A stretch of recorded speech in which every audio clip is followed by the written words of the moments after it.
Assalamualaikum warahmatullahi wabarakatuh. Kami dari kelompok 5 yang beranggotakan Aisyah Siti Nafila, Amalia Salsabila Najwa, Anissa Aprilianti, Devi Sintia, Ridwan Listi Supriyadi, Sindiana, dan Tati Melani. Nah, pada video kali ini kelompok kami akan memaparkan sebuah materi yang berkaitan dengan tema pembahasan kami yang terkait dengan hukum dan nilai-nilai sosial budaya yang berjudul Hak Waris Anak dalam Perkawinan Berbeda Adat di Desa Cirende, Cimahi. Selamat menyaksikan.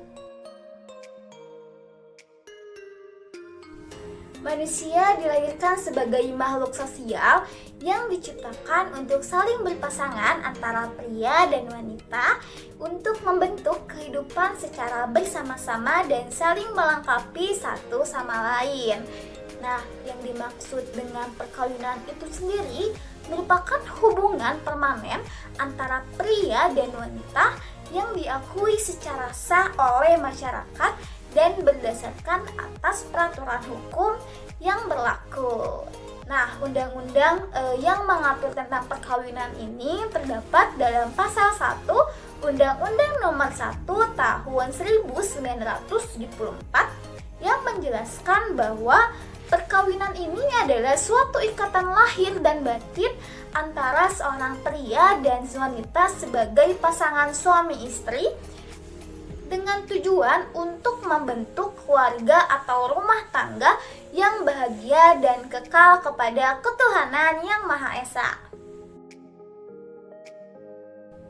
Selain itu, pada pasal 2 Undang-Undang Nomor 1 Tahun 1974 juga menjelaskan bahwa perkawinan adalah sah apabila dilakukan menurut hukum masing-masing agama dan kepercayaan itu. Nah, dengan kata lain, perkawinan ini akan diakui dan dicatat oleh negara jika perkawinan tersebut sudah dilangsungkan menurut masing-masing kepercayaan dan agama yang sudah diakui oleh negara kita seperti Islam, Protestan, Katolik, Buddha, Hindu, dan Konghucu.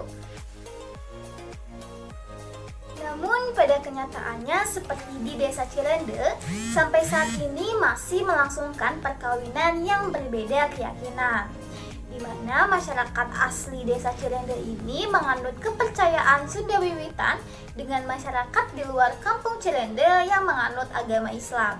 Hal ini menimbulkan sebuah problematika karena perkawinan ini tidak dapat dicatat dan didaftarkan secara resmi di kantor urusan agama yang berlanjut menimbulkan implikasi dan akibat hukum terhadap hak waris anak yang dilahirkan dari kedua orang tua yang mempunyai keyakinan dan agama yang berbeda. Masyarakat adat Cirende yang masih mempertahankan adat istiadat dan kepercayaan dari leluhurnya yaitu Sunda Wiwitan tidak dapat tercatat pada kartu tanda penduduk atau KTP. Hal tersebut dikarenakan Sunda Wiwitan ini bukan termasuk ke dalam 6 agama yang diakui secara sah oleh negara. Adanya ketidaklengkapan identitas dalam KTP membuat masyarakat Desa Cirende tidak dapat memiliki administrasi surat nikah.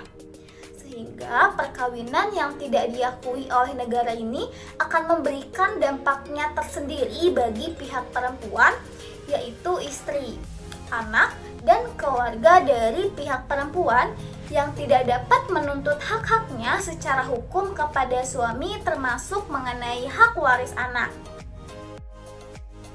Menurut Surjana Sukanto dalam bukunya Pengantar Sosiologi Hukum menyebutkan bahwa hukum yang baik adalah hukum yang hidup dalam masyarakat.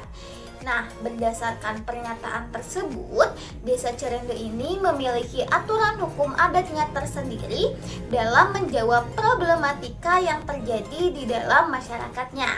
Tentu, hukum adat ini sudah secara turun-temurun hidup dan berkembang di dalam masyarakat Desa Cirende. Dalam perkawinan adat Cirende, ada beberapa tahap serta syarat adat yang perlu dipahami oleh calon pengantin. Nah, diantaranya tidak boleh menikah dengan saudara dekat dan tidak boleh menikah dengan warga di luar negara Indonesia. Lalu, bagaimana sih hukum adat Cirende dalam memandang problematika hak waris anak terhadap perkawinan yang berbeda adat antara kedua orang tuanya? Keabsahan perkawinan berbeda kepercayaan yang dilakukan oleh masyarakat adat Kampung Cirende ini membuat anak-anak yang dilahirkan secara hukum positif tidak memiliki kedudukan yang jelas dalam hukum.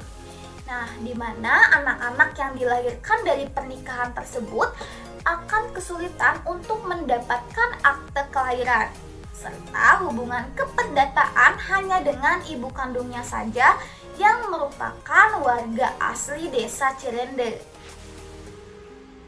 Meskipun masih terdapat kerancuan dan tidak tercatatnya pernikahan secara sah, sehingga anak terhalang oleh hak waris dari ayahnya. Nah, menurut Abah Widya ini yang merupakan sesepuh dari desa adat Cirende, mengatakan bahwa untuk masalah hak waris anak ini diserahkan kembali kepada sang orang tuanya. Karena hal tersebut merupakan sebuah kewajiban dari orang tuanya, bukan hanya hal yang harus diuruskan oleh hukum negara maupun agama. Sekian yang dapat kelompok kami sampaikan. Mohon maaf jika ada penyampaian yang kurang jelas dan kurang dimengerti. Terima kasih atas perhatiannya. Sampai jumpa.